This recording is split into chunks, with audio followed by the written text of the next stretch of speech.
Vamos a leer Juan capítulo 1, versículos 19 al 28.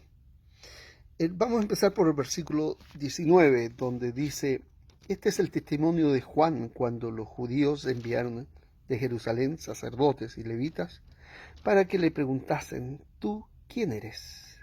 Confesó y no negó, sino confesó: yo no soy el Cristo. Y le preguntaron: ¿qué pues? ¿Eres tú Elías? Dijo: no soy. ¿Eres tú el profeta? Y respondió: no. Ya, empecemos con esos 3 versículos. Tenemos que hacernos la pregunta siguiente: ¿quién dice qué a quién y con qué consecuencias? Primero, esto sería a quién pregunta qué a quién. ¿Quién pregunta? Son estos sacerdotes y levitas que fueron enviados, dice ahí, por los judíos de Jerusalén, cuando los judíos enviaron de Jerusalén sacerdotes y levitas. Entonces, era básicamente los líderes judíos que habían enviado a estos sacerdotes y levitas para preguntar, pero no habían nacido de ellos la pregunta. La pregunta es: ¿tú quién eres? Estaban definiendo no solamente la identidad, sino el propósito de la estadía de este Juan el Bautista. Y ahí Juan da una respuesta y el texto habla sobre que él confiesa. Siempre me ha llamado la atención de que él confesó y no negó: yo confieso que no soy el Cristo. Algo así me imagino que pudo haber pasado. Y le preguntaron: ¿qué pues? ¿Eres tú Elías? Dijo: no lo soy. ¿Eres tú el profeta? No lo soy. Bueno, el Señor Jesucristo después nos dice que efectivamente Juan era Elías. Luego el versículo 22 le dijeron: pues, ¿quién eres? Para que demos respuesta a lo que nos enviaron. Y vuelve: a alguien le envió, a alguien le pagó el viaje, a alguien está pagando y gastando dinero en estos sacerdotes y levitas, y sencillamente no estaban buscando porque ellos querían buscar, era porque están siendo pagados. ¿Qué dices de ti mismo?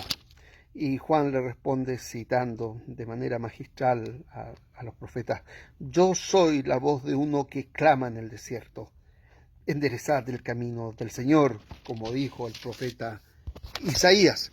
Ahora fíjense cómo el centro de atención de las personas de parte de Juan no es el mismo, sino que el centro es: yo estoy haciendo algo para otro.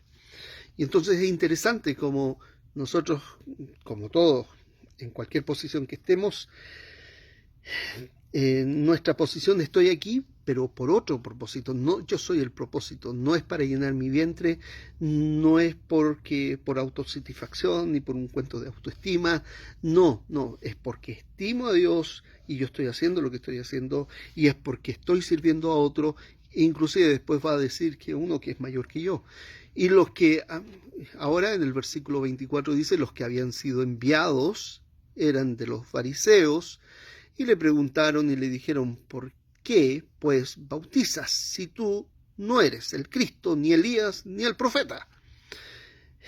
Es como la pregunta encierra otra vez: ¿quién pregunta qué y con qué consecuencias?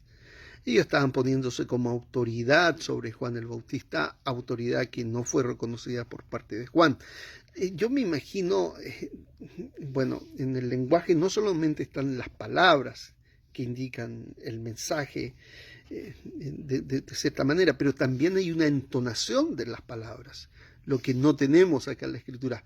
Pero el encuadre se da cuando el escritor dice que los que habían sido enviados, el versículo 24, eran de los fariseos, y particularmente entonces estos sacerdotes y levitas tienen una sensación, un sentido de autoridad sobre todo el pueblo, y ellos se creen el cuento.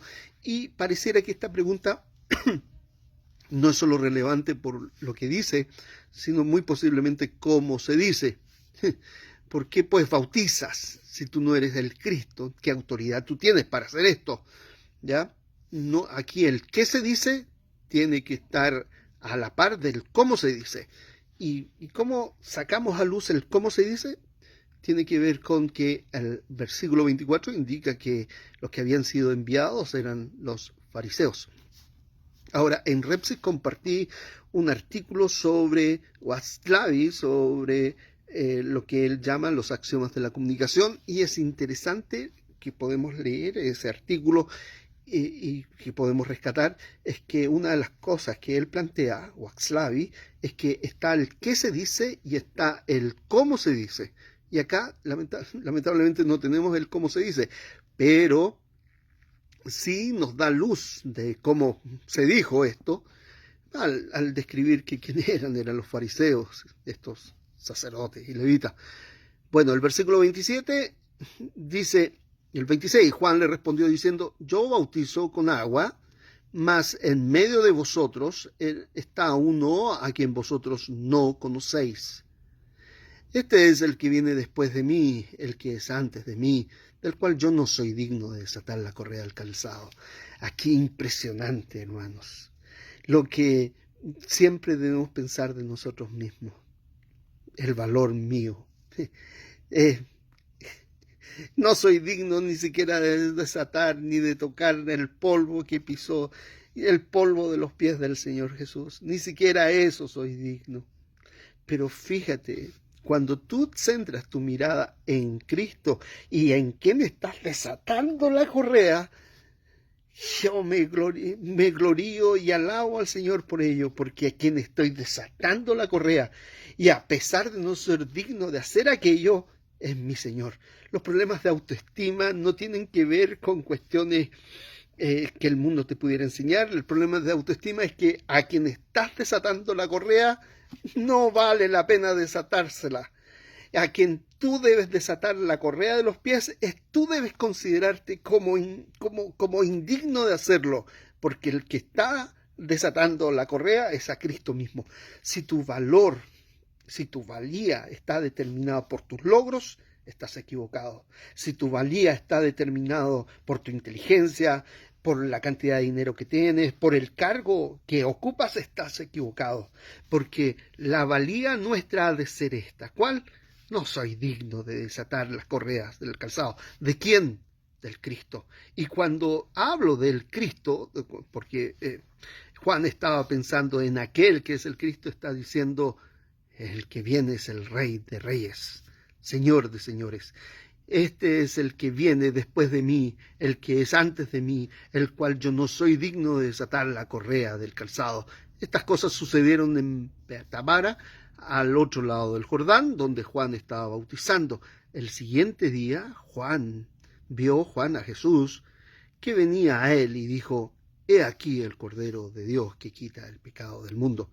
Fíjate otra vez, si el centro de tu autoestima eres tú, te voy a decir que tu autoestima, si está por el cielo, es solamente egolatría. Si está en el sentido, comillas, en el sentido positivo, maligno de la palabra. Pero si está por el suelo tu autoestima, te voy a decir también que tu sentido de valía es negativo, pero también en el sentido maligno. Las dos cosas, la autoestima basado en tus logros o tu poca autoestima basado en lo que no has hecho, en lo que has hecho, no importa lo que sea, es una trampa del diablo. Tu valía es esta, indigno de desatar la correa del zapato. Pero sin embargo Jesús, el Mesías, el Rey, el Señor de señores, dice, pon mis zapatos, desata mis zapatos. Y Juan el Bautista después toma a este Jesús que no es digno de desatar los calzados de sus pies y lo bautiza. Entonces, hermanos, es esencial entender a quién sirves. A quién sirves es al Rey de Reyes, Señor de señores. Y eso ha de determinar tu valía. Lo que importa es que Él crezca y tú mengues. Lo que importa es que el Cristo resucitado sea glorificado en todo sentido en tu vida y que tú pases como pasó una brisa, pero que esa brisa alabe al Señor. Eso es lo que importa. Un abrazo, hermanos.